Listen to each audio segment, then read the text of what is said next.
So big boss లో ఈ week nominations ఎలా అనిపించాయండి? చాలా బాగా జరిగాయి, బాగా జరిగాయండి. నామినేషన్స్ అయితే బాగానే జరిగాయి, చాలా హోరాహోరీగా జరిగాయి. కాకపోతే తనుజ గారు కొంచెం ఈ నామినేషన్స్ లో కొంచెం సేఫ్ గా ఆడారు అనిపిస్తుంది.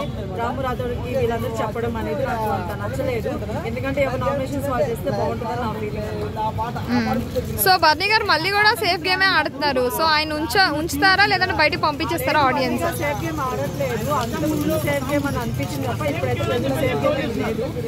అంటే నిన్న కూడా తనుజ గారు దివ్య గారు మాట్లాడుతున్నప్పుడు బర్నీ గారు వెళ్ళేసి నా గురించి అయితే మాట్లాడదు మీరు ఇంక నుంచి అని చెప్పేశారు. సో అంటే ఆయన సింగిల్ గా ఆడాలని అనుకుంటానని నా ఫీలింగ్. సో అందుకే అలా చెప్పారని అనుకుంటున్నాను. ఈ మధ్య టాస్క్లు మీకు ఎలా అనిపిస్తున్నాయి? టాస్క్లు అంటే అంతేం లేవు. సో నిన్నైతే ఒక టాస్క్ పెట్టారనమాట. సో ఇప్పుడు అది జరుగుతూ ఉంది, బాగుంటుందని నేను అనుకుంటున్నాను. నిన్న సుమన్ శెట్టి గారికి మిల్క్ తాగమని ఎవరు తెలియకుండా టాస్క్ ఇచ్చారు, అది బాగా చేశారు. అండ్ దివ్య గారిని కూడా ఇన్వాల్వ్ చేశారు అనమాట. ముగ్గురిని కూర్చొని తర్వాత వాళ్ళు లేపాలని చెప్పేసి, సో అది కూడా బాగా చేశారు. సో దివ్య గారు అండ్ సుమన్ శెట్టి గారు నిజంగా బాగా ఆడారండి ఎవరు తెలియకుండా. అండ్ కళ్యాణ్ గారు మధ్యలో వచ్చారు, ఆయన కూడా ఆయన్ని మైమరిపిచ్చేసి షుగర్ కోసం అని చెప్పేసి సో బయట పంపించారు, అది బాగా అనిపించింది. సో దివ్య గారు నిజంగా ఈ టాస్క్లో అయితే మంచిగా ఆడారని నా ఫీలింగ్. అంటే దివ్య స్టార్టింగ్ గేమ్ ఎలా అనిపించింది, ఇప్పుడు గేమ్ ఎలా అనిపిస్తుంది? స్టార్టింగ్ నుంచి ఇప్పుడు వరకు కూడా దివ్య గేమ్ చాలా బాగా ఆడుతుంది, ఎఫర్ట్స్ కూడా బాగానే పెడుతుంది.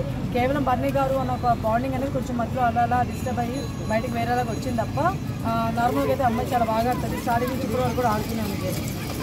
అంటే ఇప్పుడు తనుజని నామినేషన్లో అందరు టార్గెట్ చేశారు కదా, ప్రతి వాళ్ళు తనుజ అన్నారు కదా, దాన్ని మీరు ఎలా చూస్తారు?